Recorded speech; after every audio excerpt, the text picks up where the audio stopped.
यहाँ सब के सब एक से बढ़कर एक है, तो फिर अपने कार्य के लिए किसका चुनाव सबसे पहले करूं? मेरा सामर्थ्य तो आपने अभी तक देखा ही नहीं महाराज। चुटकी बजाकर शत्रुओं का विनाश कर सकता हूं मैं।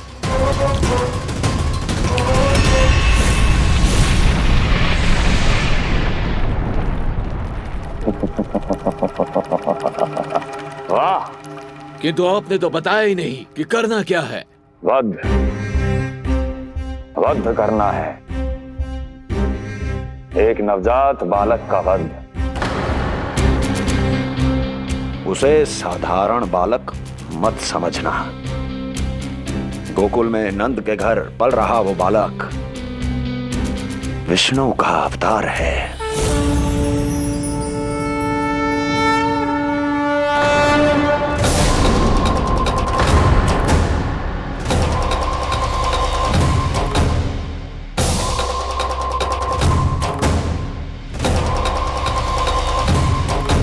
क्या हुआ? इतना सन्नाटा क्यों छा गया? क्षमा कीजिए महाराज, पर मैं नन्हे बालकों के साथ हिंसा नहीं करता। विष्णु अवतार बड़ा छलिया है महाराज, मैं उसका मुख भी नहीं देखना चाहता।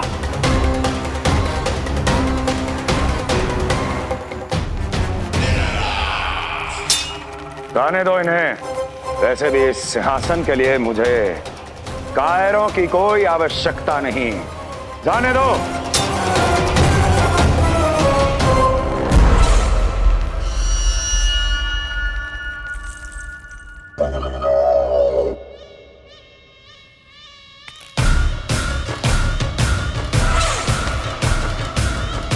दुर्जन,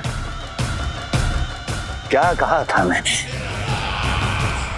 मैंने कहा था केवल वही आए जिनके हृदय में साहस का ज्वालामुखी धधकता हो, जिनकी तलवारें पर्वतों का सीना चीरने के लिए व्याकुल हो, जिनकी संकल्प शक्ति इतनी दृढ़ हो कि वो मृत्यु से टक्कर ले जाएं। वही होगा इस सिंहासन का असली अधिकारी। महाराज,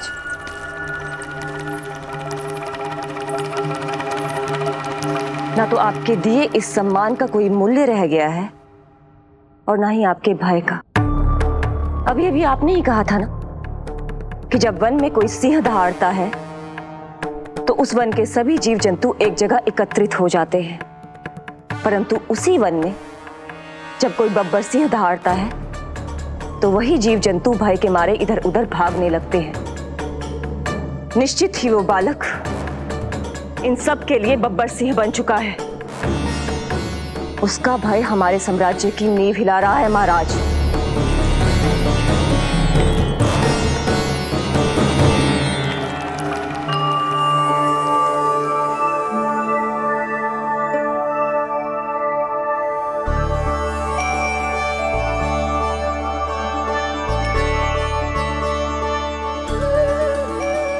हे नारायण, मेरा मार्गदर्शन कीजिए।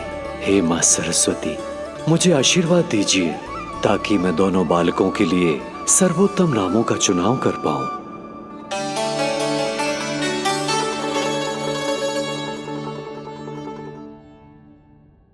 आपके पुत्र को बड़े भाई के कर्तव्य का निर्वाह करना है और इस दायित्व को प्रभु श्री राम से अच्छा किसने निभाया है?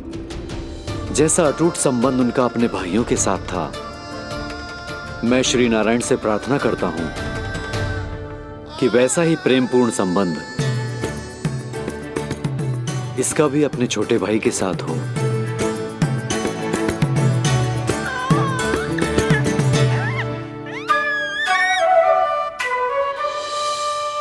इसीलिए इसका नाम राम राम, इसीलिए इसका नाम राम राम, इसीलिए इसका नाम राम।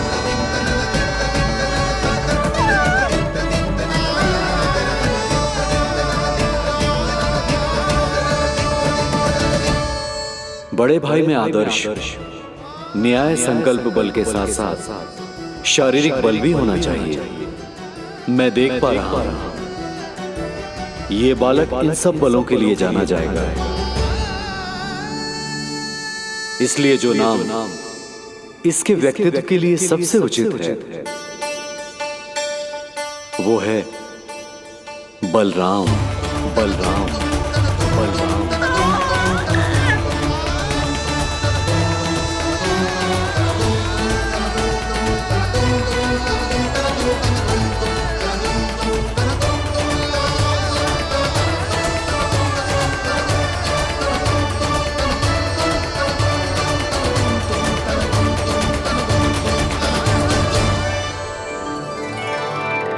बलराम,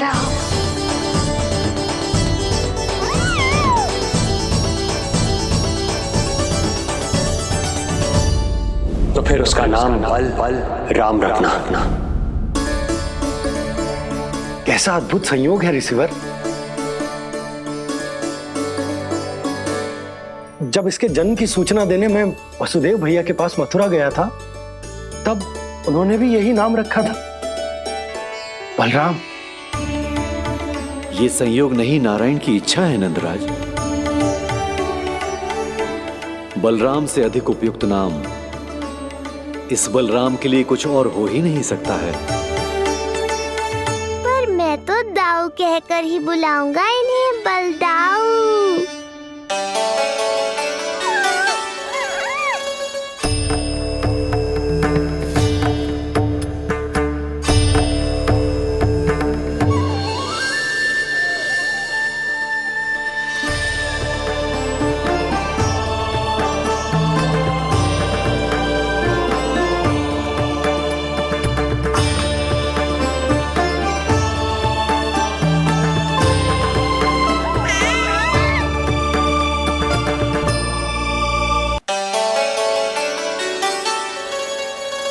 सुना पुत्र, आज से तुम्हारा नाम होगा बलराम। बलराम, बलराम।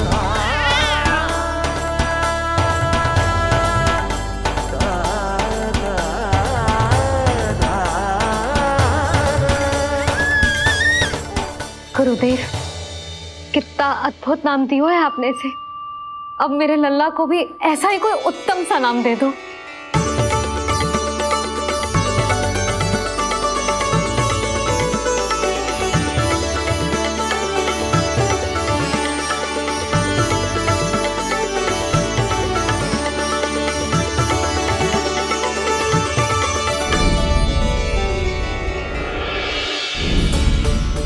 ये कठिन दायित्व आपने ही मुझे सौंपा है प्रभु, इसे निभाने की क्षमता भी आप ही दीजिए।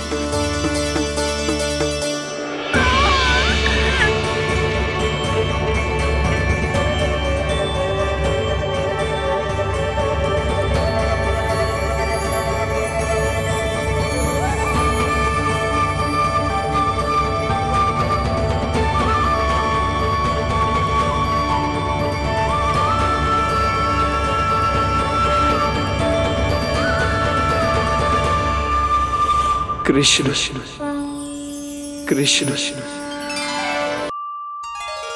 कृष्ण।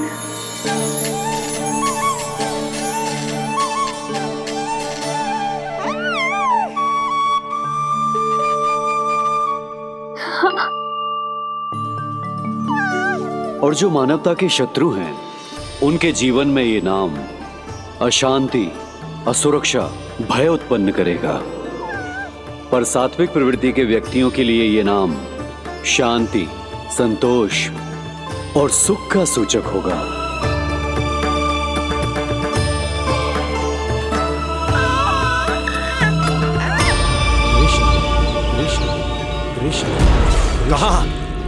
कहां से आ रही है ये ध्वनियां? कहां से आ रही है ये ध्वनियां?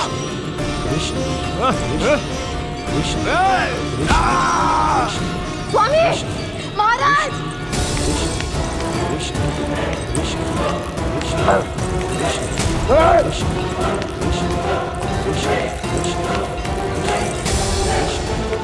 कैसी ध्वनि महाराज?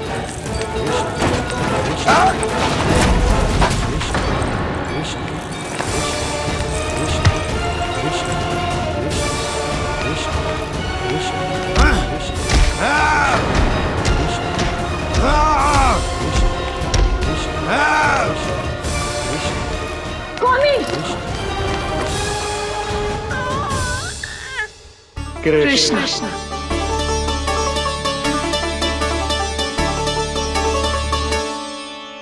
कृष्ण, जे नाम अनंत काल तक स्मरण किया जाता रहेगा, जय ही तेरी मैया का आशीर्वाद। संसार मुझे कृष्ण बुलाए या नीलमणि कहकर पुकारे, मैं रहूंगा तो बस यशोमती मैया का नंद लाला।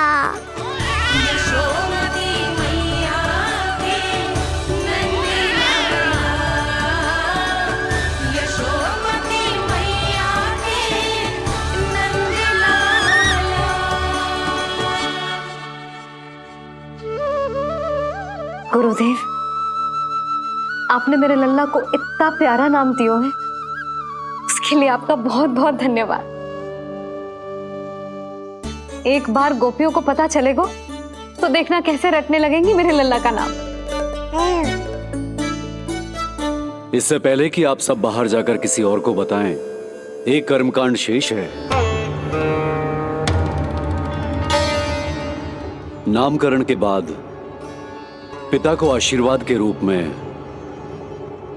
कुछ न कुछ उपहार बालक को अवश्य देना चाहिए।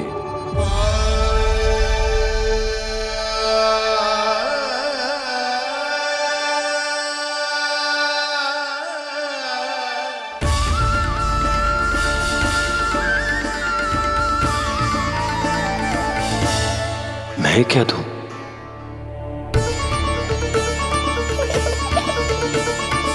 वासुदेव मेरे शिष्य हैं और उनकी अनुपस्थिति में यह दायित्व मैं निभाऊंगा।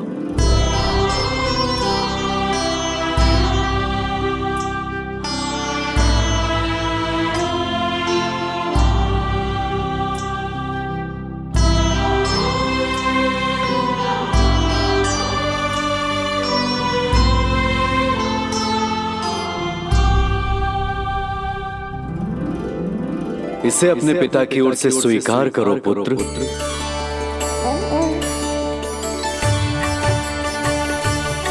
कल्याण हो।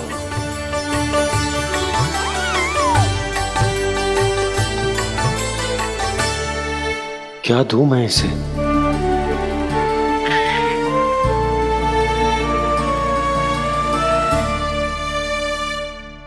आप सोच क्या रहे हो? आशीर्वाद दो ना अपने कृष्ण को। अच्छा, सोच रहा हूं कि लल्ला को क्या दूं?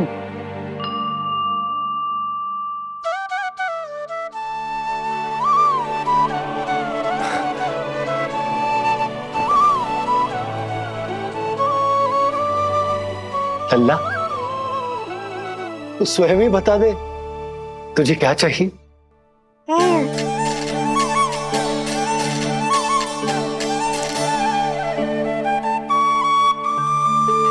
देखो जी, लल्ला ने ही आपकी उलझन समाप्त कर दी।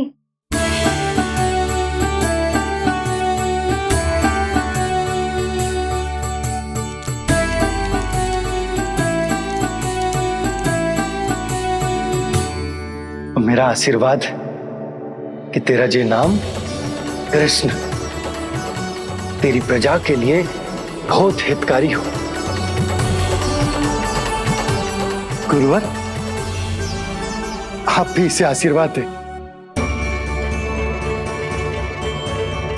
जिनके आशीर्वाद से ये पूरा संसार संचालित होता है, उन्हें मैं क्या आशीर्वाद दूं?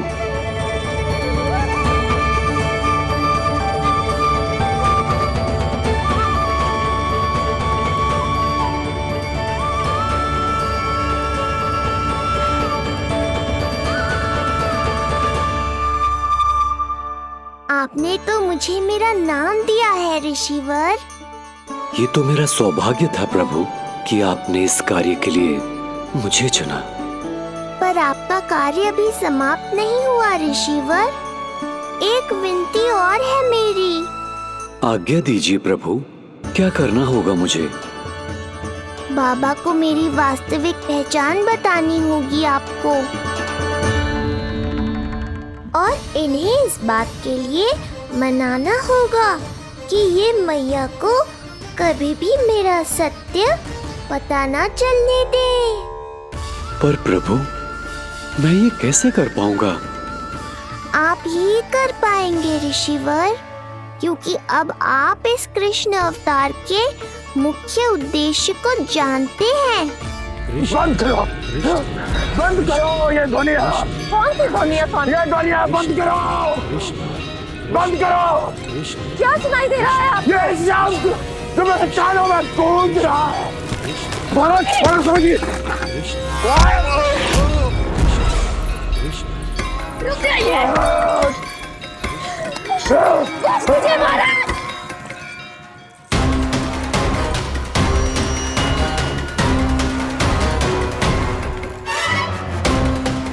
आप भूल रहे हैं कि आप मथुरा नरेश है, कंस है आप। और किसी भी व्यक्ति, वस्तु या घटना से महाराज कंस इतने व्यथित नहीं हो सकते कि वो सुदबुद्ध खो बैठे। स्वयं को संभालिए महाराज। बंद हो गई, बंद हो गई, बंद हो गया वो स्वर, बंद हो गई वो ध्वनिया। रात्रि, यूं मत सोचना कि मैं तुम्हें सुन नहीं रहा था। तुम सत्य कह रही हो। मैं कंस हूं। किसी भी व्यक्ति, वस्तु या घटना से व्यथित नहीं हो सकता। दुर्जन! जी महाराज। इस सिंहासन को पुनः स्थापित करो। यदि कोई भी योग्य इसे स्वयं सिद्ध करने नहीं आता तो मुझे पता है मुझे क्या करना है, कैसे उस दुष्ट बालक का संहार करना है। मैं भली भांति जानता हूं। ये दायित्व आपको ही निभाना होगा ऋषिवर। इससे 2 लाभ होंगे। एक तो मेरे बाबा कंस के कारण होने वाली चिंता से मुक्त हो जाएंगे और आवश्यकता पड़ने पर मेरी पहचान को मैया से सुरक्षित रखने में सहायता भी करेंगे।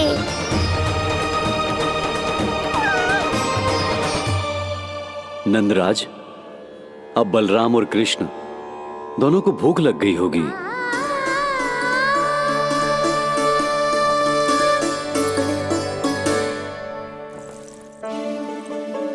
प्रणाम गुरुदेव। प्रणाम गुरुदेव।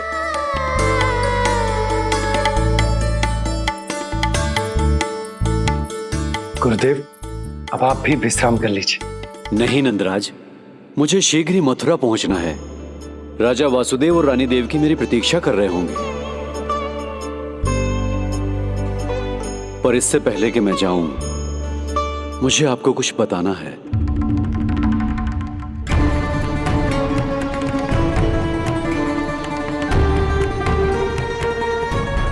गुरुदेव, आपके ललाट पर बल पड़ गए। सब कुछ ठीक तो है ना? कहीं आप मुझे कंस के बारे में तो ना बताना चाहते? गुरुदेव, मैं जानता हूं कि कंस नवजात शिशुओं की हत्या करवा रहा है।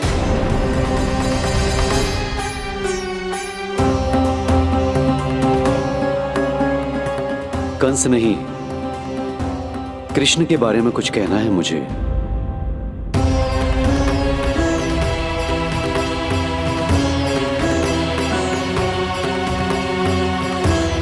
बताइए गुरुवर। मैं एक ऐसा सत्य बताने जा रहा हूं नंदराज, जो है तो वरदान, पर उसे स्वीकारना आपके लिए बहुत कठिन होगा। गुरुदेव, आप जो कह रहे हैं वो मैं समझ ना पा रहा हूं। बताइए ना।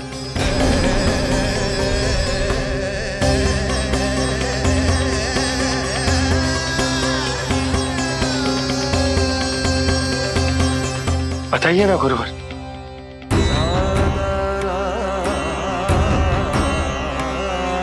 सत्य यह है नंदराज, कृष्ण राजा वासुदेव के पुत्र हैं। कृष्ण राजा वासुदेव के पुत्र हैं। कृष्ण राजा वासुदेव के पुत्र हैं।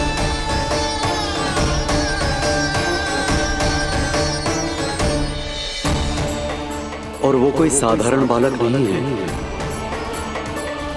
स्वयं श्री हरि विष्णु के अवतार हैं और वो कोई साधारण बालक नहीं है। स्वयं श्री हरि विष्णु के अवतार हैं।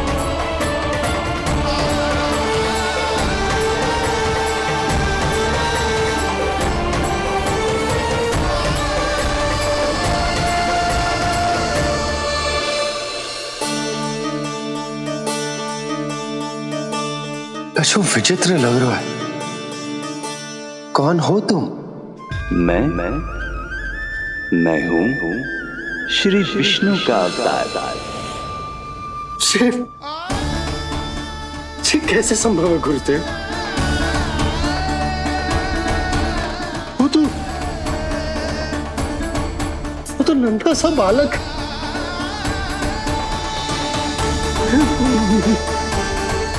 वो श्री नारायण का अवतार कैसे हो सकता है? और गुरुदेव, आप ये सोच भी कैसे सकते हैं कि वो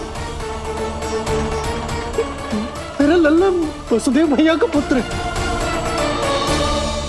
यही सत्य है नंदराज। पिछले जन्म में मिले वरदान का फल है ये।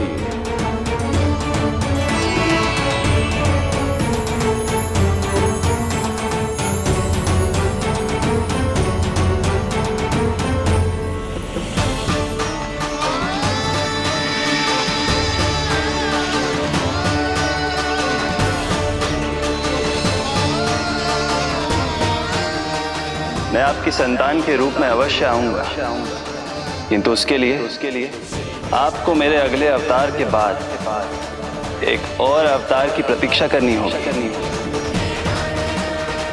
क्योंकि अगले जन्म के लिए मैं पहले ही ये वरदान माता देवकी को दे चुका हूं। इस समय मैं विवश हूं, किंतु मैं आपको वचन देता हूं, आपकी संतान बनकर अवश्य आऊंगा, मैं अवश्य आऊंगा। प्रभु, श्री हरि को अपने सामने देखकर मेरी व्याकुलता का बांध टूट गया है। 2 जन्म बहुत बड़ा समय होता है स्वामी। अपने पुत्र के रूप में हरि को गोद में खिलाने के लिए अब मैं और 2 जन्मों तक प्रतीक्षा नहीं कर सकती। धरा!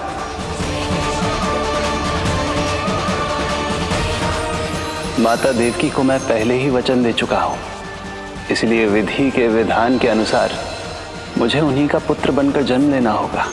किंतु आपकी आतुरता का अनुभव करने के बाद अब मैं भी आपका स्नेह पाने से स्वयं को और वंचित नहीं रख सकता। ये जो भी हो रहा है प्रभु की ही लीला है।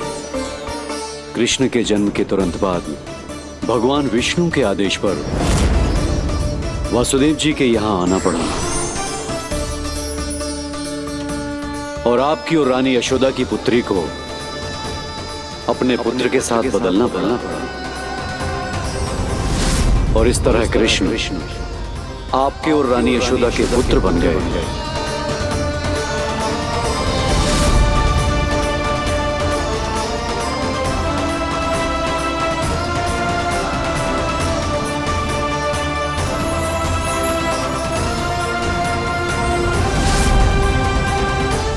आपने सही कही थी गुरुदेव। जिस सुनने में तो वरदान ही लगता, पर इसे स्वीकार करना उतना ही कठिन। जब यशोदा को इस बात का पता चलेगा तो उसे कैसा लगेगा? अपने नाम का अर्थ अच्छे से सुनो है ना तूने? उसका हर एक अक्षर भगवान श्री नारायण से संबंधित है, जैसे उन्हीं का स्वरूप है तू। बस मैया, ये सत्य आपसे छुपा रहे, इसी कारण बाबा के लिए ये जानना आवश्यक है। फिर चाहे इसे स्वीकार करना उनके लिए कितना भी कष्टदायक क्यों ना हो। नहीं नंद, ये सत्य उन्हें आप नहीं बताएंगे। स्वयं प्रभु ने मुझसे कहा है किसी और प्राणी को इसके बारे में भनक तक नहीं लगनी चाहिए, और रानी यशोदा को तो बिल्कुल नहीं। गुरुवर, कंस के आक्रमणों की जानकारी यशोदा से पहले ही छुपा कर रखना कठिन था। अब इतना बड़ा सत्य मैं यशोदा से कैसे छुपाऊंगा? आपको छुपाना ही होगा नंदराज, यही प्रभु की इच्छा है।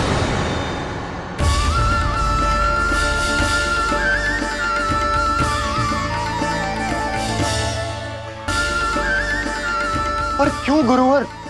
ताकि नारायण अपनी मैया की ममता का अनुभव कर पाए।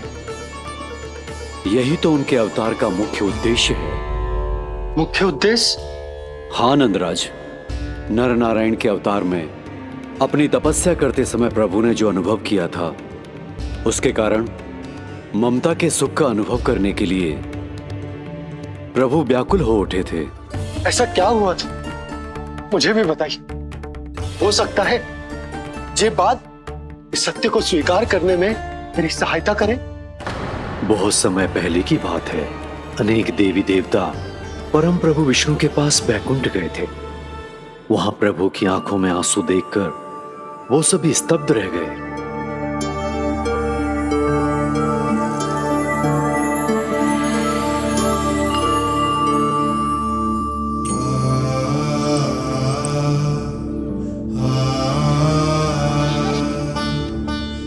प्रभु,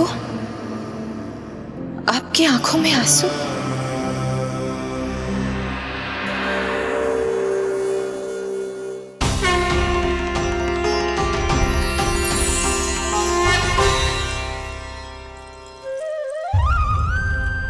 चिंता मत कीजिए, आप सब तो जानते हैं हिरण्यकश्यप को मारने के लिए मैंने नरसिंह अर्थात आधे मानव और आधे सिंह के रूप में अवतार लिया था।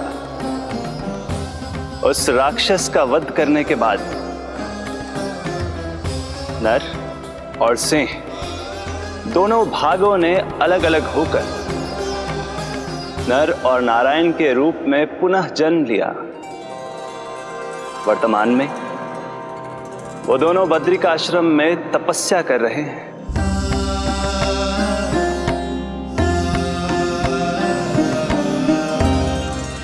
आज उन दोनों ने कुछ ऐसा देखा जिसने मुझे भी भावुक कर दिया।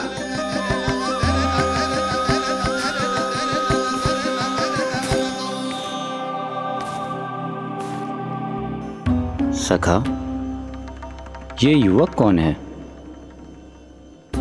निकट के एक गांव के धनी व्यापारी का पुत्र है ये। प्रत्येक संध्या वन के उस पार ये अपनी प्रेयसी से मिलने जाता है और फिर रात्रि भर उस नर्तकी के साथ सहवास करने के बाद सुबह अपने निवास को लौट आता है। यदि यही इसका नित्य क्रम है तो फिर आज ये इतने तनाव में क्यों है?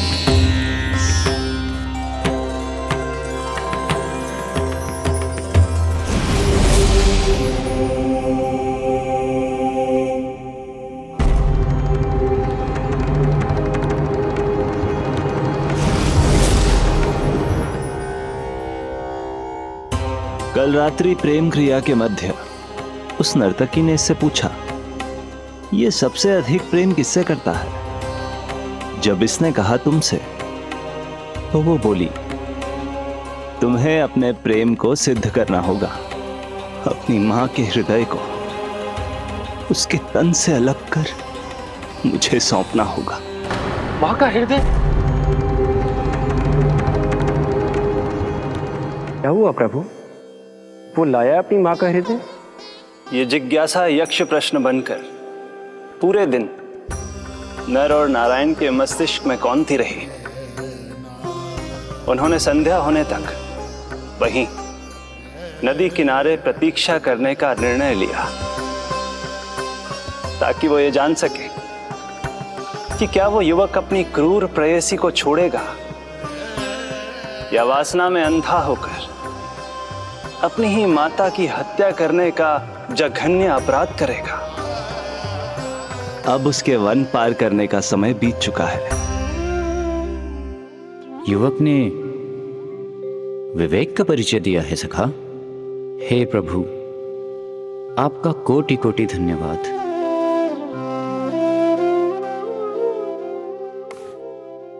सखा,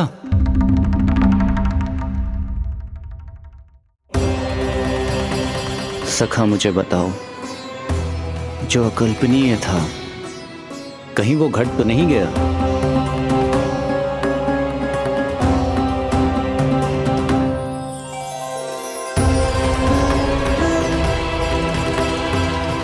जब इस युवक की मां को इसकी प्रेयसी की क्रूर मांग के बारे में पता चला तो जो उसने किया वो इस समस्त संसार में केवल एक मां ही कर सकती है। बस इतनी सी बात?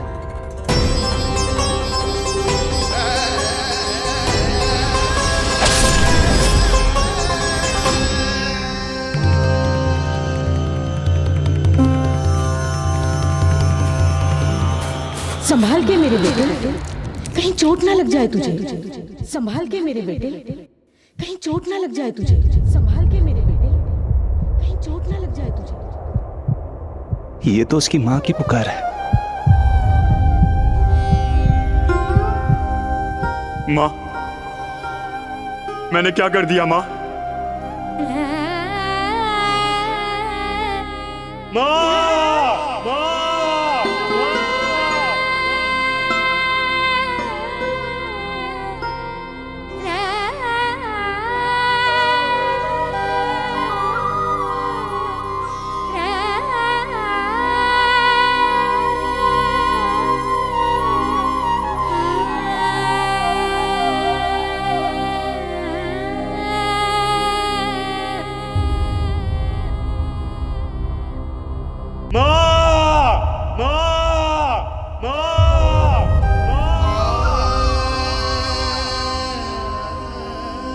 इस घटना से केवल नर और नारायण ही भावुक नहीं हो गए थे, बल्कि बैकुंठ में बैठे श्री हरि की आंखों में भी आंसू आ गए थे। ममता के लिए तरसने लगे थे वो। इसीलिए उनके इस अवतार का मुख्य उद्देश्य है मां की ममता का अनुभव करना। यही कारण है कि ये सत्य आपको रानी यशोदा से छुपाना ही होगा नंदराज।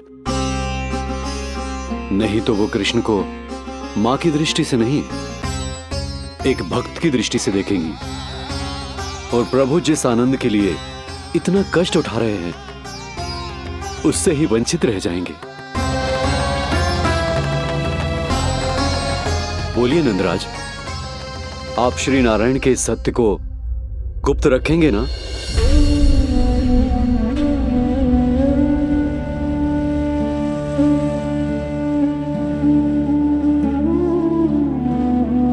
प्रभु ने मुझे कैसी दुविधा में डाल दिया है गुरु। यशोदा से तो ये सत्य मैं छुपा भी लूंगा, परंतु स्वयं से कैसे छुपाऊंगा? और बाबा होने को सुख, उसको अनुभव कैसे कर पाऊंगा? जो हो रहा है और जो भी होता है सब उनकी ही इच्छा से होता है नंदराज। इसलिए आगे का मार्ग भी वही दिखाएंगे। अब मैं चलता हूं नंदराज। राजा वसुदेव और रानी देवकी नामकरण के बारे में जानने के लिए व्याकुल हो रहे होंगे।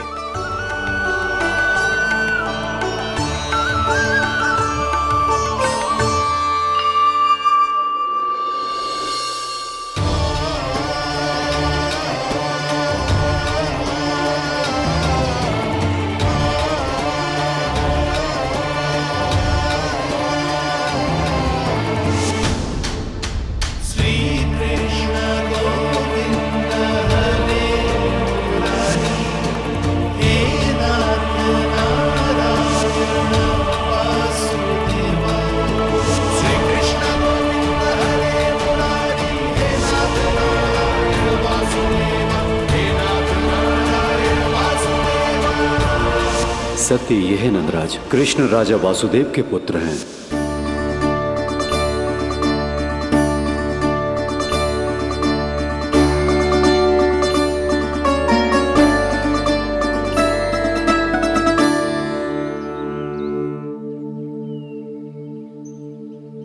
नंदराज, अपने आप को संभालिए और शांत चित्त से घर लौटिए। और हां, स्मरण रखिए कि प्रभु ने आपको बहुत ही बड़ा उत्तरदायित्व सौंपा है, आपको उसे निभाना ही होगा।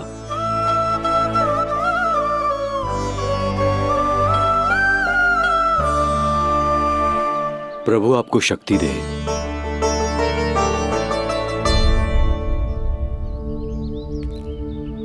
आप बहुत सौभाग्यशाली हैं नंदराज। जो प्रभु आपके घर पल रहे हैं उनके बारे में सोचिए, जिनके यहां प्रभु ने जन्म लिया है। वो दोनों तो प्रभु की बाल लीलाओं से पूरी तरह से वंचित हैं।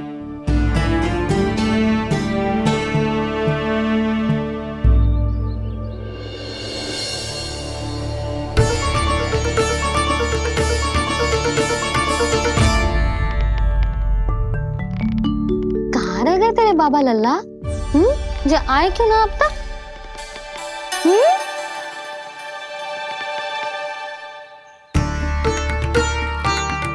मेरा लल्ला मेरा ना है, वो तो मेरे आराध्य नारायण का अवतार। और ये बात मुझे यशोदा से छुपानी।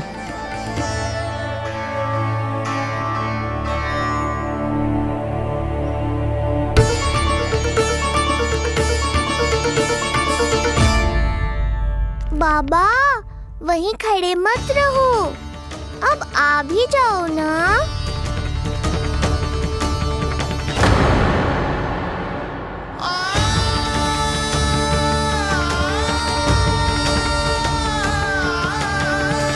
एक पग भी आगे बढ़ाने का साहस ना हो रो मेरा। हे प्रभु, आप ही बताओ, अपने आराध्य को, अपने इष्ट देव को अपने लल्ला के रूप में कैसे देख पाऊंगा मैं? मैं जानता हूँ बाबा, ये बहुत कठिन है, पर भीतर तो आओ।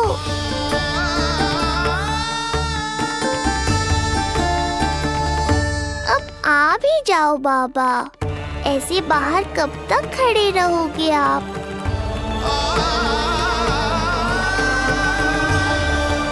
बस बाबा, बस आ जाओ भीतर, आ जाओ, आओ ना, आओ ना।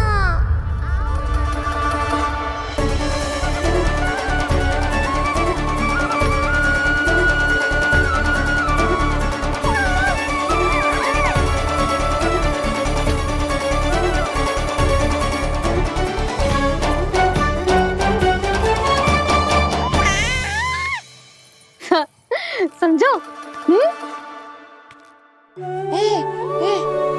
जब तू इधर उधर भाग रहा होगा तो तुझे बुलाने के लिए मैं तुझे ऐसे पुकारूंगी, कृष्ण। और जब तू शैतानी करेगो ना लल्ला, मैया को तंग करेगो, तो मैं तुझे क्रोध में ऐसे बुलाऊंगी, कृष्ण। हाँ। इसे सत्य पतो ना है, इसीलिए कितनी अच्छी तरह से मैया होने का कर्तव्य निभा रही है। पर मैं अब बाबा होने का कर्तव्य कैसे निभा पाऊंगा?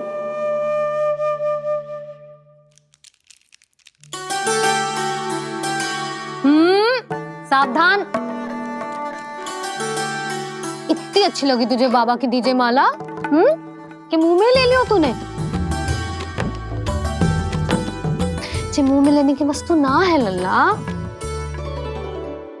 जैसे यशोदा आपको एक मैया की तरह सीख दे रही है, मैं आपको बाबा की तरह शिक्षा कैसे दे पाऊंगा प्रभु?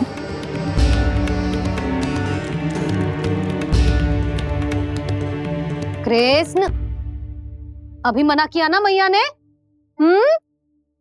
ये तो प्रभु को ही डांट रही है। सावधान, जो फिर से मुंह में लिया तो। यशोदा, तुम्हें पता भी है तुम किस पर क्रोधित हो रही? हाँ, अपने लल्ला पर। और किस पर? मेरे कहने का अर्थ ये है कि तुम्हें सच में पता भी है ये कौन है? स्वयं प्रभु ने मुझसे कहा है किसी और प्राणी को इसके बारे में भनक तक नहीं लगनी चाहिए। और रानी यशोदा को तो बिल्कुल नहीं। और रानी यशोदा को तो बिल्कुल नहीं।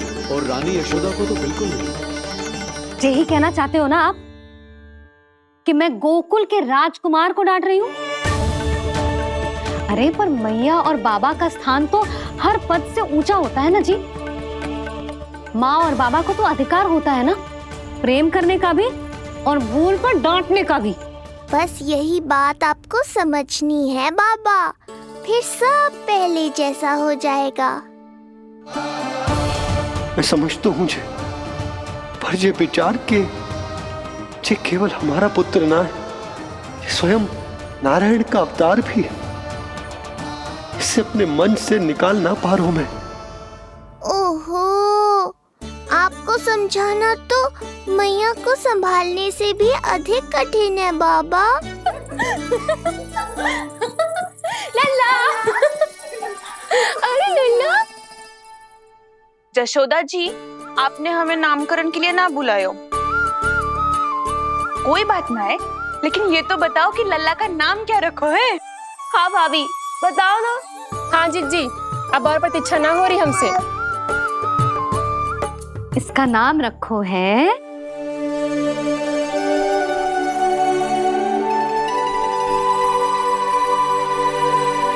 कृष्ण। कृष्ण बहुत प्यारा नाम है, लेकिन थोड़ा कठिन है। मैं तो इसे किशन बुलाऊंगी। सही कहो, मैं भी इसे प्रेम से किशन ही कहूंगी। क्यों किशन? मेरे लिए तो जे किसना है।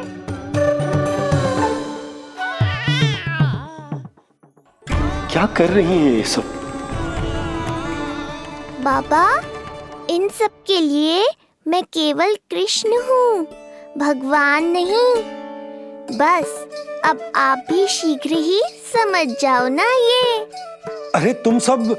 हाँ, बुरा मुझे भी लग रहा है जो सारी की सारी पहले ही दिन मेरे लल्ला का नाम बिगाड़ रही हैं। किंतु इसमें भी इन सब का प्रेम ही छुपा है, और हम सब तो प्रेम से भगवान को भी प्यारा सा नाम दे देते हैं, है ना? हाँ। सत्य तो ये है कि कृष्ण नाम बहुत अच्छा है, किंतु मैं भी अपने लल्ला को प्रेम का नाम देना चाहती हूँ। कान्हा बुलाऊंगी इसे, कान्हा बुलाऊंगी इसे, कान्हा बुलाऊंगी इसे।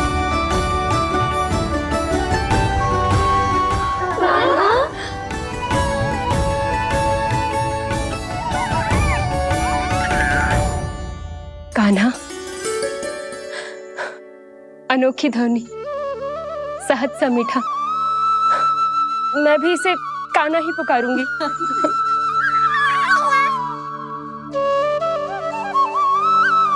आप भी बुलाओ ना इसे। आप एक बार बुलाकर तो देखो, झट से पलट कर देखेगा आपको ये हमारा नटखट कान्हा। प्रभु, ये सब आपका सत्य ना जानती, पर मैं जानता हूं।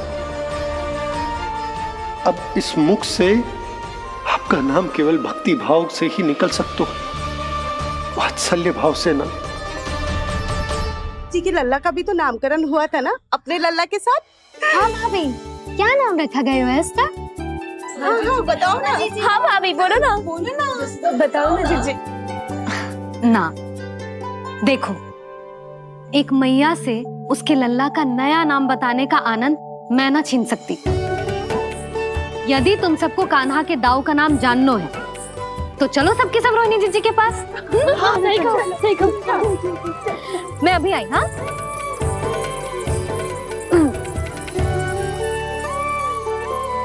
सुनो जी, आप लल्ला को संभालो, मैं अभी आई। रोहिणी, मैं कैसे? ये प्रभु, लल्ला जी क्या मैं कर रहे हो? क्या हो गया आपको? मैं शीघ्र ही आ जाऊंगी। यशोदा, मुझसे दूर कब तक रहोगे बाबा?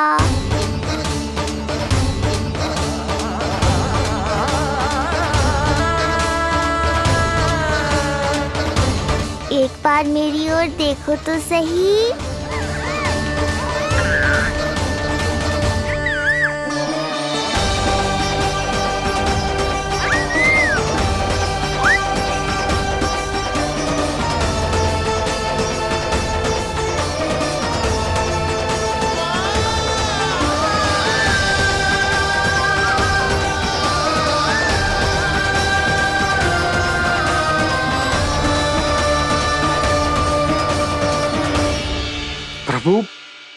मुझे दुविधा में डालकर आप मुस्कुरा रहे हो। ये कैसी परीक्षा है?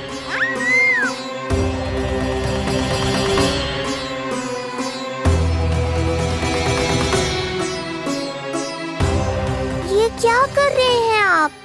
पिता का स्थान पुत्र के चरणों में नहीं होता, पुत्र के सिर के ऊपर होता है उनका हाथ, उनका वरदहस्त। प्रभु, आप चाहते हो कि मैं आपका सत्य यशोदा को न बताऊं। यशोदा चाहती है कि मैं आपको लल्ला की तरह अपने गोद में उठाकर आपसे बातें करूं। मेरी आंखें चाहती हैं कि मैं आपको अपने इष्ट देव, अपने आराध्य के स्वरूप में देखूं। और मेरा हृदय चाहता है कि मैं आपको अपने पुत्र के स्वरूप में देखूं। अब आप ही बताओ प्रभु, अब मैं इस परिस्थिति में क्या करूं? मुझे कुछ समझ में ना आ रहा। आप ही का आसरा है प्रभु, आप ही को सहायता करनी होगी। आप ही बताइए कि किस प्रकार एक भक्त अपने भगवान को अपने लल्ला के स्वरूप में देखे, उसे अपने हाथों में उठाए, उसे खिलाए, उसके साथ बातें करे, कैसे वो उसका लालन पालन करे अपने पुत्र के स्वरूप में। प्रभु, मुझे कुछ समझ में ना आ रहा। सहायता करो प्रभु। चिंता मत कीजिए बाबा, आपके सभी प्रश्नों का उत्तर शीघ्र ही मिलेगा आपको।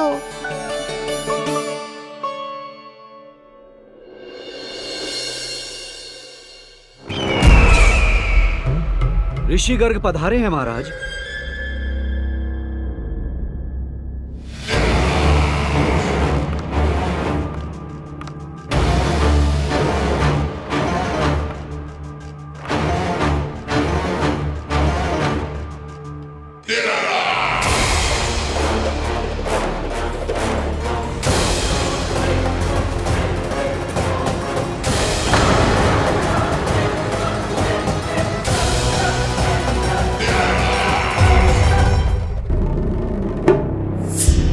तो महान मथुराधीश कंस के दरबार में ऐसे सम्मान होता है ऋषि मुनियों का? नहीं ऋषिवर, ये तो केवल एक उदाहरण है कि कैसे एक विष्णु भक्त का सम्मान नहीं किया जाना चाहिए। तब तो अच्छा ही है। मैं यहां तुमसे सम्मान की अभिलाषा लेकर नहीं आया हूं। मैं यहां देवकी और वसुदेव से भेंट की इच्छा लेकर आया हूं। क्यों? मेरे विरुद्ध कोई षड्यंत्र रचना चाहते हो?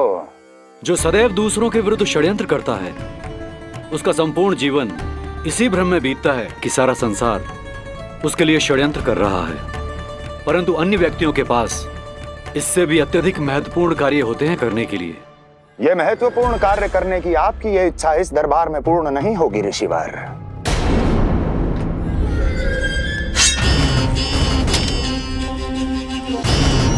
मैं आपको उन दोनों से भेंट करने की आज्ञा नहीं दूंगा। कैसे रोकोगे मुझे? कैसे? बड़ा ही विचित्र प्रश्न है, किंतु इसका उत्तर बड़ा ही सरल है ऋषिवर। जानते हैं मेरे दिन का आरंभ कैसे होता है? किसी ना किसी का संहार करके। और यदि एक संहार और हो जाएगा तो मुझे क्या अंतर पड़ेगा? स्वयं से एक प्रश्न पूछो कंस। स्वयं से एक प्रश्न पूछो कंस। मेरा संहार करने के लिए, जिस संकल्प शक्ति की आवश्यकता है, वो है तुम में। कर पाओगे मेरा संहार? जिस संकल्प शक्ति की आवश्यकता है, जिस संकल्प शक्ति की आवश्यकता है, वो है तुम में। कर पाओगे मेरा संहार? कर पाओगे मेरा संकल्प शक्ति की आवश्यकता है, संकल्प शक्ति की आवश्यकता। बोलो कंस, बोलो। यदि मैंने श्राप दे दिया, यदि मैंने श्राप दे दिया, कौन सा कवच तो तुम्हारा उसे सत्य होने से रोक पाएगा? उसे सत्य होने से रोक पाएगा। बोलो कंस, बोलो। यदि मैंने श्राप दे दिया, यदि मैंने श्राप, तुम्हारा कौन सा कवच तो तुम्हारा उसे सत्य होने से रोक पाएगा? उसे सत्य होने से रोक पाएगा। ऋषिवर, यदि आपके हृदय में स्वामी के विरुद्ध षड्यंत्र करने की इच्छा नहीं है, तो महाराज भी आपको किसी से भेंट करने से रोकना नहीं चाहेंगे, है ना महाराज?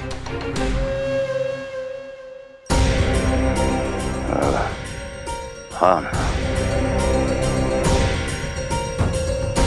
आप उन दोनों से भेंट कर सकते हैं।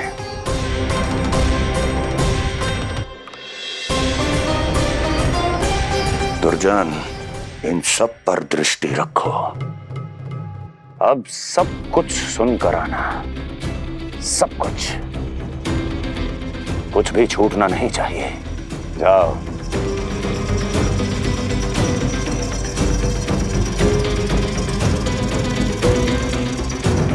लगता है प्राप्ति राजकार्य सीख रही है मुझसे।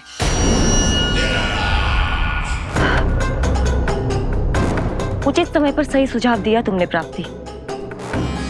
अब आसानी से पता लग जाएगा कि ऋषिगढ़ के यहाँ आने का वास्तविक कारण क्या है महाराज।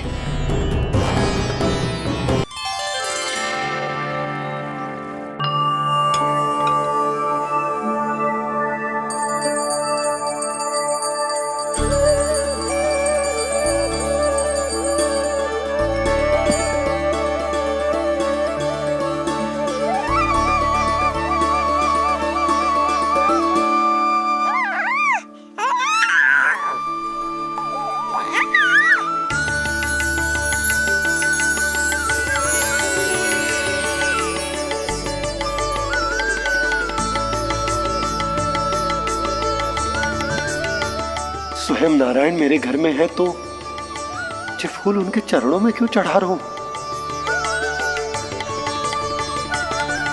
तैयार को मेरा लल्ला। किंतु बुरी दृष्टि वाला टीका लगाना तो भूल ही गई तेरी मैया। अभी आ।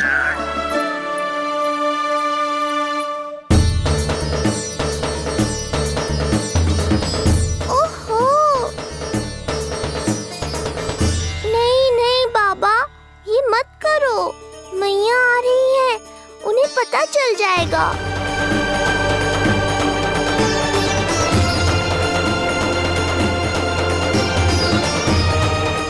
ये फूल तो आपके चरणों के लिए ही बने हैं प्रभु, इन्हें स्वीकार करें।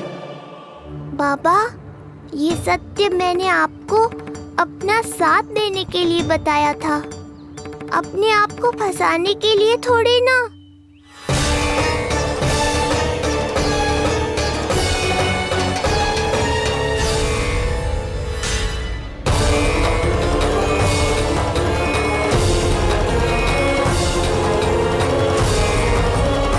नारायण नारायण।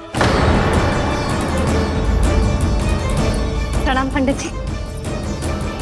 नंदराज जी, रानी जी, बिटिया के पांव भारी थे ना, तो सेलिवाने समधियाने चला गया था, वहां कुछ अधिक ही समय लग गए।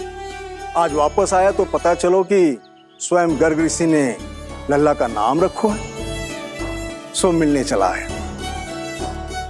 क्या नाम मिलो है इसे? उन्होंने लल्ला का नाम कृष्ण रखो है।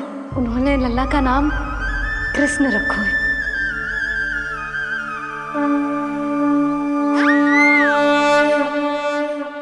कृष्ण।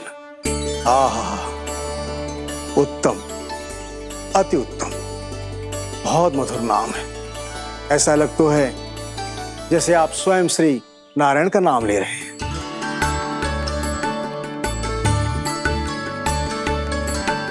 स्थिति को और गंभीर मत बनाओ पंडित जी। आपको तो बाबा के प्रश्नों का उत्तर देना है। एक बार मेरी ओर देख लो, आपको स्वयं ही पता चल जाएगा कि आपको इस समस्या को कैसे सुलझाना है।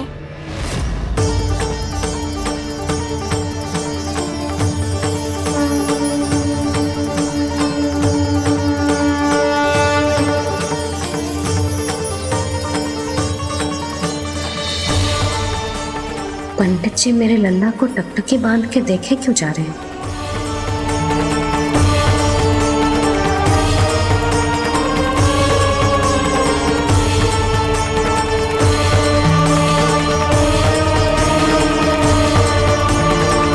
स्थिति को और गंभीर मत बनाओ पंडित जी। आपको तो बाबा के प्रश्नों का उत्तर देना है। एक बार मेरी ओर देख लो, आपको स्वयं ही पता चल जाएगा कि आपको इस समस्या को कैसे सुलझाना है।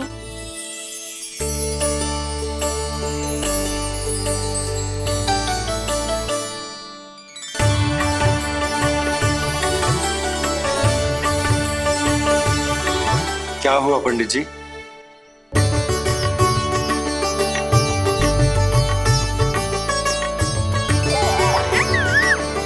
बधाई हो लल्ला, इतना प्यारा नाम मिलो है तुम्हें। नंदराज जी, जब भी मैं लल्ला को देखता हूं तो मुझे भगवान श्री राम की झलक दिखाई देती है। क्यों ना दिखाई देगी, उन्हीं के तो अगले अवतार हैं ये। कभी कभी तो मन में विचार आता है कि एक वो भी समय था जब भगवान इस धरती पर अवतार लेते थे और हम मानव के बीच में घूमते फिरते खाते पीते थे और अपनी लीला दिखाते थे। मुझे तो लगता है पंडित जी कि कितने भाग्यवान थे महाराज जनक और महारानी सुनैना। उन्होंने माता सीता को जन्म न दियो और महारानी कैकई जिन्होंने प्रभु राम को जन्म न दियो, फिर भी उनके पालन पोषण का सौभाग्य प्राप्त हुआ उन्हें। कल्पना करो पंडित जी, कितने पुण्य अर्जित किए होंगे उन्होंने पिछले जन्म में। कितनी तपस्या की होगी कि जिनकी गोद में सारा संसार है वो श्री नारायण और माता लक्ष्मी उनकी गोद में खेले।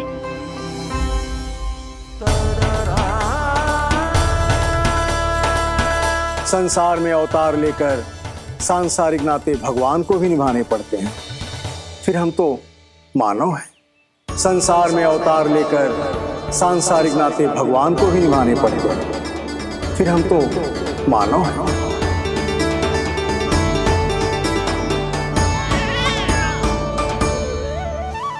जो हो रहा है और जो भी होता है सब उनकी ही इच्छा से होता है नंदराज, इसलिए आगे का मार्ग भी वही दिखाएंगे। तो आपने मुझे मेरे प्रश्नों के उत्तर दिला ही दिए।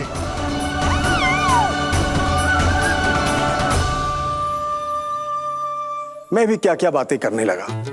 लगता है नाना बनने की प्रसन्नता का प्रभाव है जी। हमारी बिटिया को लक्ष्मी हुई है ना। बधाई हो पंडित जी, बहुत बहुत बधाई हो। मैं मैया और उसकी बिटिया से अवश्य मिलने आऊंगी। बधाई हो पंडित जी। अब मुझे आज्ञा दीजिए, वैद्य जी से कुछ औषधियां लेनी है मुझे। नारायण नारायण।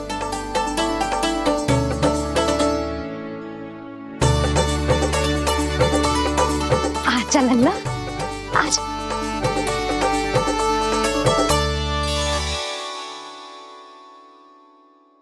टीका सुनो जी, तनिक कान्हा को संभालो। मैं यूं गई और यूं आई।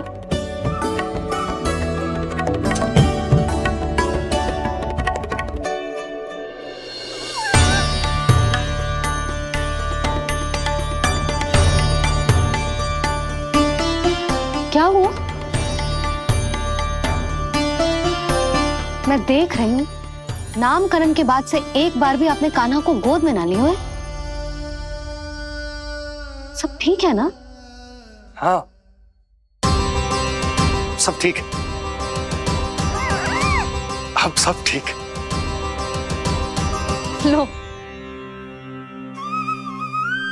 मेरा लल्ला।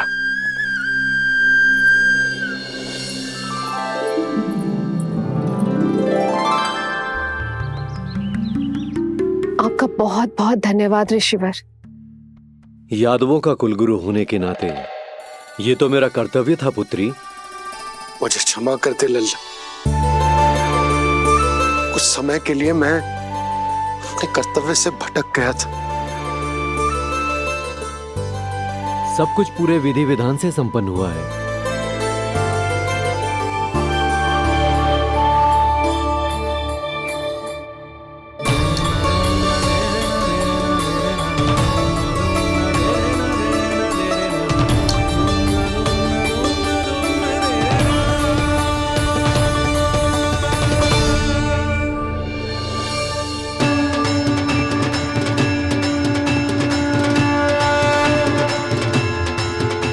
जो नाम मैंने दिया है,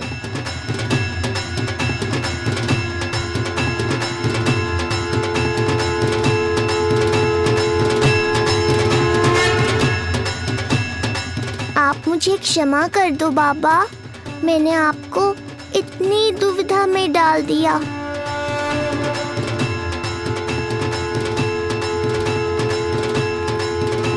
और इस तरह नंद को सब कुछ पता चल गया। आप दोनों चिंता मत करिए, सब ठीक है। अब मैं आपके 6 पुत्रों का श्राद्ध कर्म करूंगा।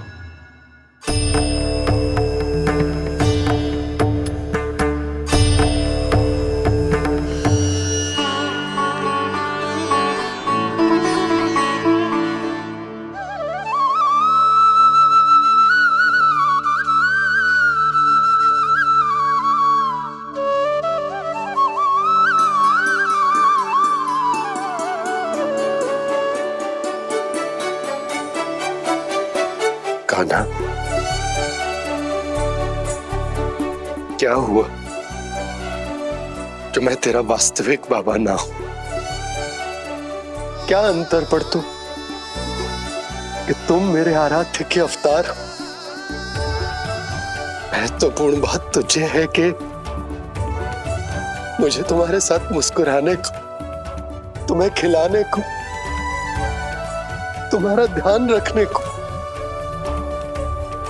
तुमसे प्रेम करने को सौभाग्य प्राप्त हो।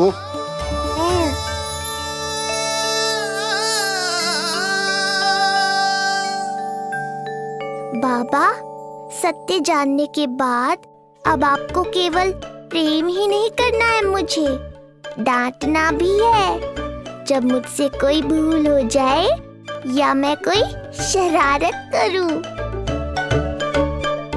तुमने मुझसे कुछ कही कान्हा, पर ये सब जानने के बाद तुम्हें कैसे डांट सकता हूं? बताओ ना कि कैसे मैं तुम्हें ये कहूं? वो सब आप मुझ पर छोड़ दो बाबा। शीघ्र ही जीवन की माया आपको अपने प्रभाव में ले लेगी और आप ये सब भूल जाओगे। पर जब जब मेरी दिव्यता की झलक संसार को मिलने वाली होगी और मेरा सत्य मैया को पता चलने वाला होगा, तब तब आपको इसका स्मरण हो जाएगा। इसका अर्थ है कि गुरुवर ने सही कहा था। श्री हरि की आंखों में भी आंसू आ गए थे, ममता के लिए तरसने लगे थे वो। इसीलिए उनके इस अवतार का मुख्य उद्देश्य है माँ की ममता का अनुभव करना। ये सत्य है कि इस अवतार का मुख्य उद्देश्य माँ की ममता का अनुभव करना। वो तो है बाबा, पर उसके साथ साथ आपका प्रेम पाना भी है। जानते हो, किसी संकट की स्थिति में आपको सब कुछ स्मरण क्यों आएगा? ताकि आप मैया को सत्य पता चलने से रोक पाओ। बोलो बाबा, आप मेरी सहायता करोगे ना?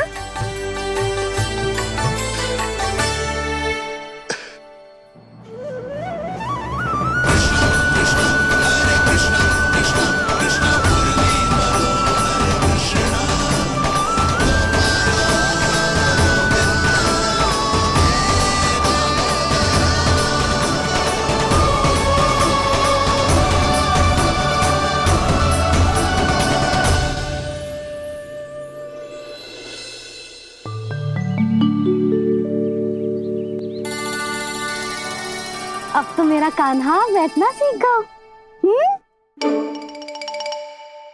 अब आगे से मैया कार्य करेगी तो कान्हा मैया के निकट ही बैठेगो। कितनी अच्छी तरह से बैठने लगो मेरा कान्हा। तेरे बाबा कुछ अधिक ही व्यस्त हैं आज।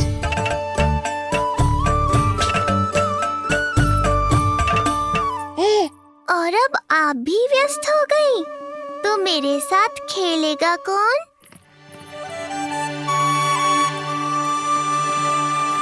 लल्ला, कान्हा, लो भाभी, खिले हुए फूल भी ले आई हूँ और शीघ्र ही जाके तरकारियाँ भी ले आऊंगी।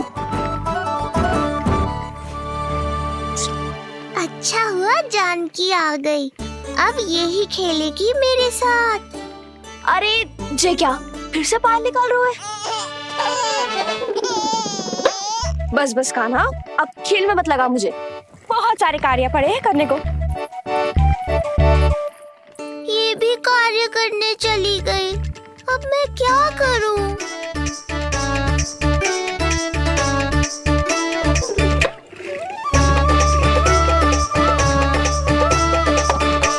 सब व्यस्त है, मेरे लिए किसी के पास समय ही नहीं है। लगता है इनका ध्यान बटाने के लिए अब मुझे कुछ करना ही होगा।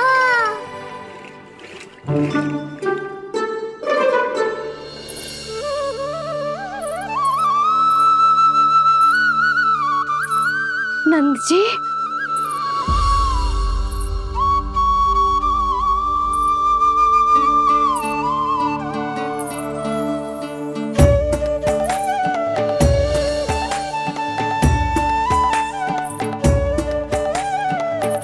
जानकी, देखो मेरा लल्ला पहली बार घुटने के बल पे चल रहा है।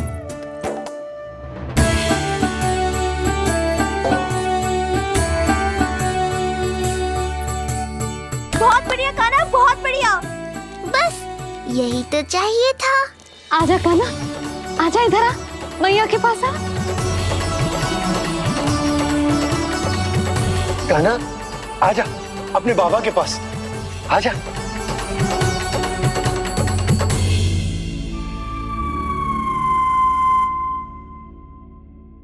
मैंने कहा था ना बाबा, शीघ्र ही आपको सांसारिक माया जकड़ लेगी और आप सब भूल जाओगे। देखा मेरे लल्ला को, अभी अभी तो इसने चलना सीखो है और अभी से इतना प्रवीण हो गए हो। आपका लल्ला, मेरा लल्ला मुझ पे गया है जी, इसीलिए तो इतनी शीघ्र इतना प्रवीण होगा, है ना लल्ला? आज लल्ला, आजा अपने बाबा के पास, आजा।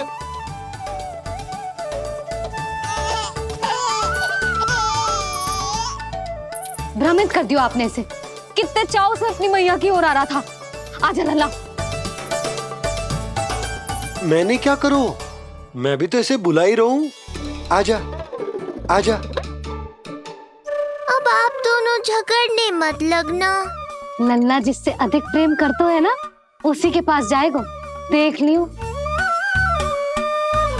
यशोदा, ये तुम कैसे प्रतियोगिता लगा रही हो? क्यों, आपको विश्वास ना है कि लल्ला आपसे भी उतना ही प्रेम करता है और आपके पास भी आ सकता है? या फिर हारने का भय सता रहा है आपको? बिल्कुल ना, कान्हा आएगा तो अपने बाबा के पास। आजा। जे हुई ना बात, अब देखते हैं कौन जीतेगा। आजा कान्हा, आजा कान्हा, अपनी प्यारी मैया के पास आजा। बाबा की उंगली पकड़ी थी ना तूने साथ देने का वचन दिया था। आजा अपने बाबा के पास। अरे ये कैसे धर्म संकट में डाल रहे हो आप दोनों मुझे? कान्हा अपने मैया के पास आएगो, है ना? आजा। नहीं, कान्हा अपने बाबा के पास आएगो। आजा। लगता है नंद भैया ही जीतेंगे आज। तुझे बड़ा पता है नंद भैया ही जीतेंगे आज। कान्हा मुझे छोड़ के कहीं और जा ही ना सकता। और तू तो तरकारी लेने जा रही थी ना, जा। हाँ हाँ, बस चाय नहीं हूँ।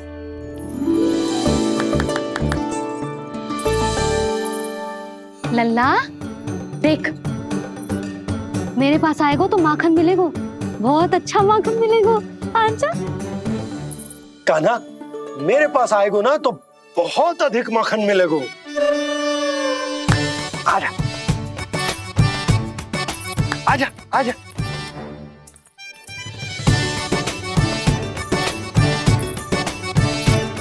कान्हा आ जाओ।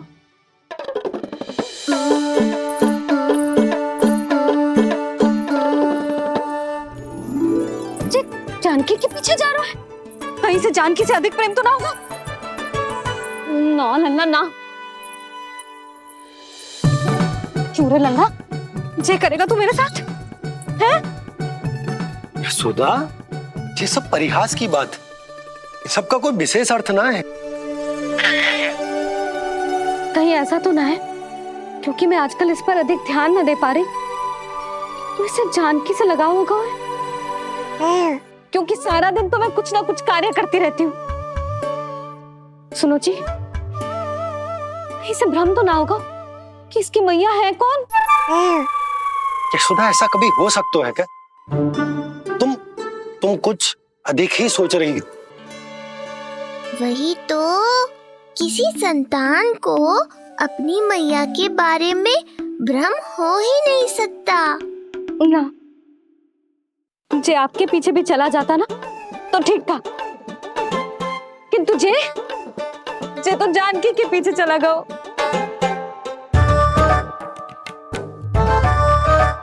आप मुस्कुरा क्यों रहे हो?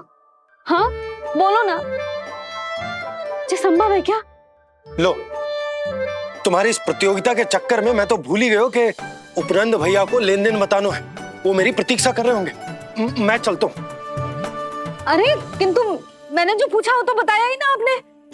एक बार तुम्ही ने कही थी कि मैया अपने लल्ला के मन की बात उसके बिना कहीं जान लेती, तो पूछ लो अपने कान्हा से।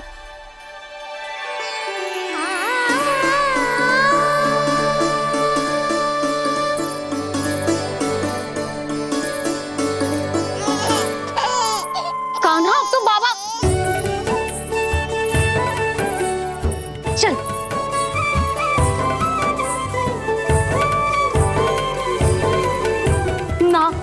ना लल्ला, कुछ और ना। बाबा से प्रेम है, जानकी से प्रेम है, बस अपनी मैया से ना है ना। अरे मैया, ऐसी बात थोड़ी ना है। 9 माह तक पेट में कौन पालती है?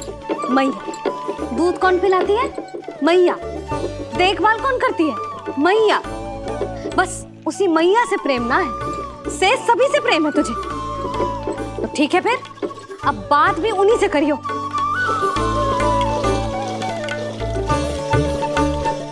मैया तो क्रोधित हो गई, मनाना पड़ेगा ना।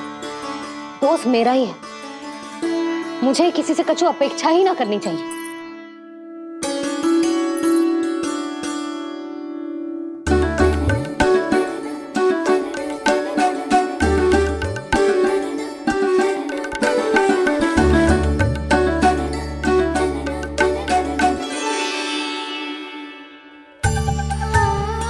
आहा, अब स्वयं को प्रेम चाहिए तो चापलूसी कर रहे हो? छोड़।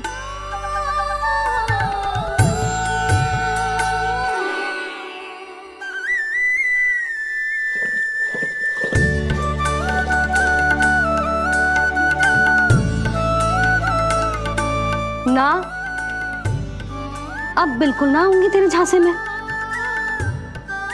तू और तेरे बाबा दोनों एक समान हैं।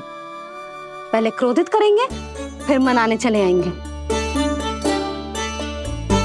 जब मैंने तुझे बुलाया था तो जानकी और बाबा की ओर चला गया। अब क्यों आ रहा है मेरे पास? जा, उन्हीं के पास जा।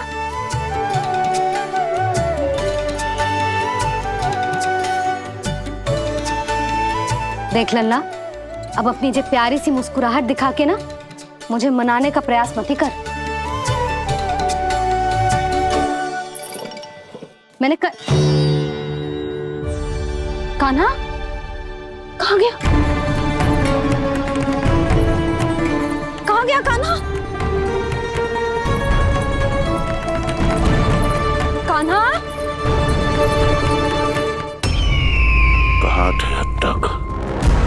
क्यों नहीं बताया कि ऋषि गर्ग की क्या योजना है? बताओ, क्या देखा, क्या सुना? महाराज मैंने पूर्ण प्रयास किया किंतु मुझे कुछ भी नहीं सुनाई दिया। दबाव बढ़ा।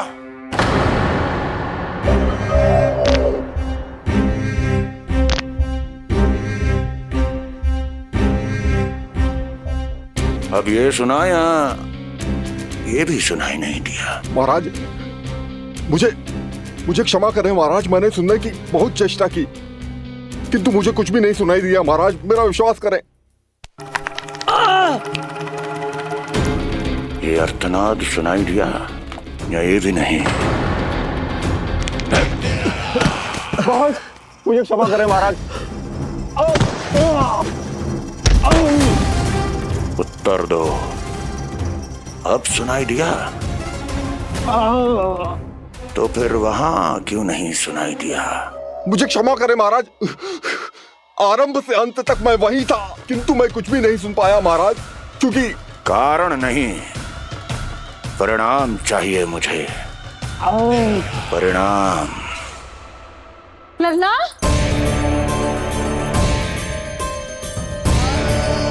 लल्ला कहाँ छुप गए तू? कान्हा, कान्हा, सामने आजा मेरे लल्ला। कहाँ है?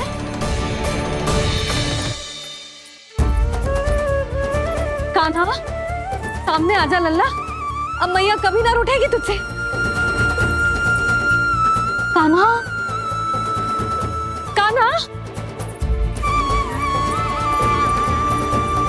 लल्ला, लल्ला, लल्ला देख सामने आजा, नहीं तो तेरी मैया मर जाएगी। लल्ला, कान्हा, कान्हा न जाने कहाँ चला गया है। अभी तो यही था, न जाने कहाँ चला गया है। तो उसकी पायल है, कहीं बाहर तो ना चला गया कोई मेरे लल्ला को? यशोदा, कोई ना लेगा होगा लल्ला को, और वो स्वयं भी कहीं ना जाएगा, यहीं कहीं होगा। आप इतने शांत कैसे हो? आपको कुछ पता है क्या? ये क्या है? एक पायल अभी भी उसके पैर में है, और है तो अपनी मैया का ही लल्ला, एक जगह टिकेगा ना हो, इसीलिए कह रहा हूँ कि मैं पल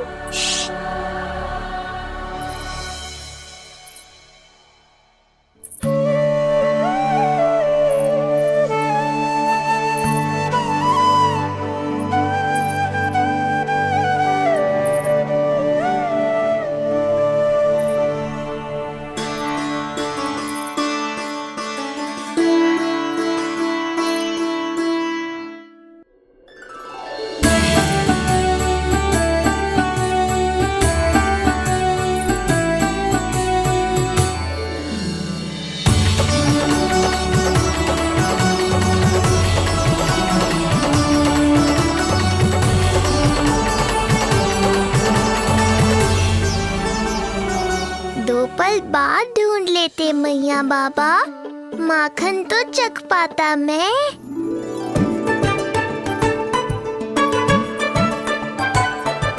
ये क्या कर रहे है तू?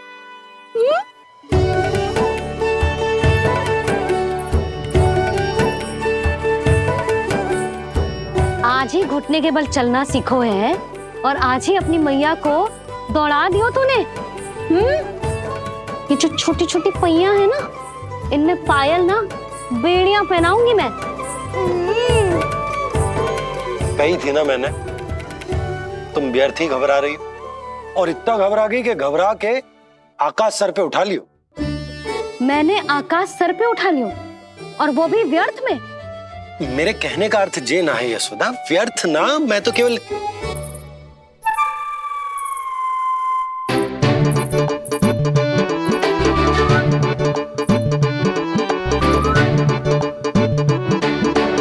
इसका अर्थ ये है कि कान्हा जानकी के पीछे ना जा रहा था। जब आप भी बाहर जा रहे थे तो जे आपका पीछा ना कर रहा था। इसे तो बस बाहर जानो है। क्या चल रहा है? हाँ